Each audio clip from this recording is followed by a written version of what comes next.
Okay, so we were on my favorite place to write, which was the computer desk. Okay, moving on. I prefer writing at the computer because my handwriting is terrible. Like, I have such horrible handwriting. It's like a 5-year-old's. I shit you not. It's horrible. It's the most god-awful thing. So, I like typing. And plus, it goes so much faster. Like, I can't get my thoughts out writing by hand because my brain moves much faster than my hands do.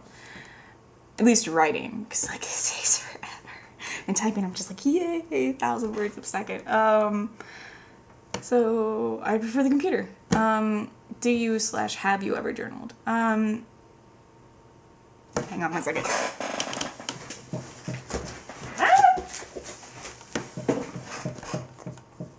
I have these everywhere. None of them are filled with personal information. Just all of them are filled with like fan fiction or notes or drawings, like just random drawings. Like I have like random notes. I draw random maps. Like none of them are filled with like, I did this today. I've never been able to do that. Not really. Like I had one. And I still wrote fan fiction in it. Like, it started out like a journal, and then, like, it divulged into something completely different. I think the only real, like, journal thing I have is when I get so emotional I can't take it anymore. I type out stuff on the computer, and that's, like, I have it saved, and it's passworded and password protected and everything, because I don't want anyone to see it ever. Because they might think I'm suicidal or something. I'm like, no, it's just I was having a really bad day. So... No, I don't really journal. I have lots of journals, but none of them are filled with things that would normally be found in a journal. Like, it's not like Ginger's Diaries or... What the hell was that show called? Ginger Tells All? Was that what that stupid fucking cartoon was called? Oh. I said a bad word. Okay, so that's it for Shepherd's loyalty questions. So now we're going to move on to Tara Nimmer's question. So what inspired Atreus's famous accent? I think I was going for like a Southern gentleman, and so I wanted to give him an accent kind of to match it, and then somehow his accent kind of evolved into something else. Like, I think it's a portion of like Scottish and in the South, and maybe Irish, like a mixture of all three. And I think it's like the Southern stuff comes from him growing up in a colony of Paladin, and I wanted him to sound like he's from the backwater, and then on top of it, like, he spent so much time with humans, and I like to imagine like the humans he spent all of his time with were these like horrible, really manly Scotsmen. So that's why his accent is just, it's not quite Southern, and it's not quite Scottish, and it's not quite Irish, it's not quite anything.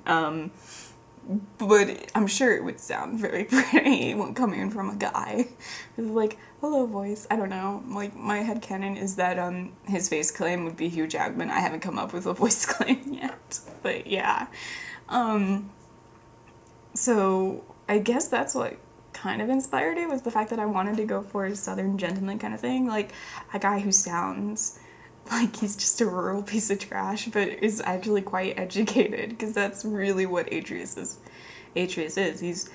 He's from the backwater, and he sounds like he doesn't know anything, but he's actually quite intelligent. It's just, he spends a lot of time reading. It's just most of his romance novels, because he's a sap. So, yeah, I think that's what inspired it. Okay, so now we're going to move on to Mana Shepherd, aka the War Maiden. Do you like our pairings, girl? I do. Mana. I do. I like them. I like them a lot. We have so many together, and they're so precious. They're precious.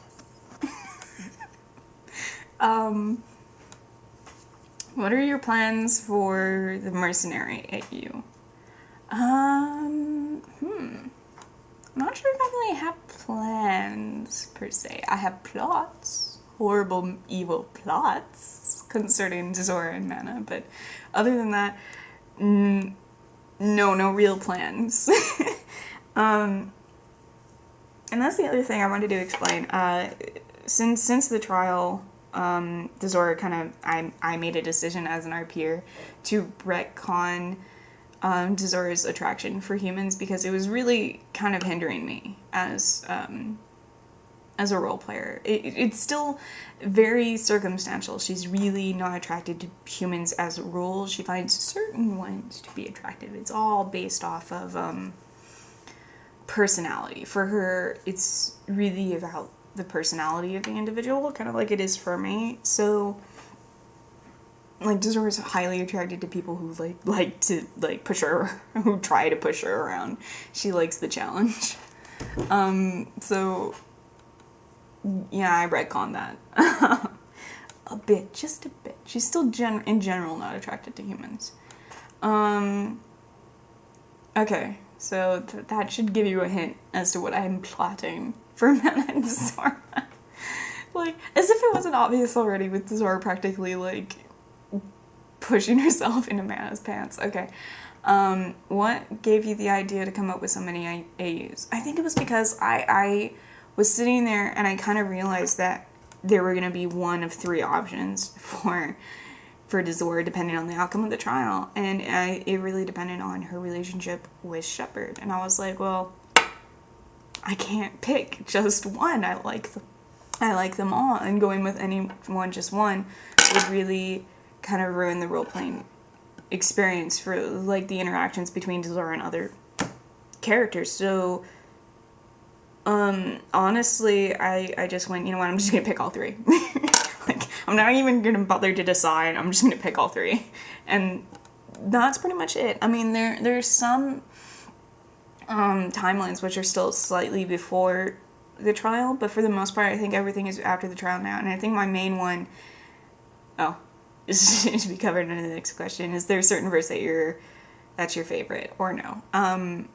If I had to pick a favorite, it would have to be the Deception AU, or the one where Zora says that she's cut off all ties with the Blue Suns and has become a Spectre, when really she hasn't. Like, she's, like, very, very secretively still running them through Atreus. And I think that's my favorite one, because I think it's the closest to what Zora would want to do. And I think it's the closest to what she's actually capable of doing.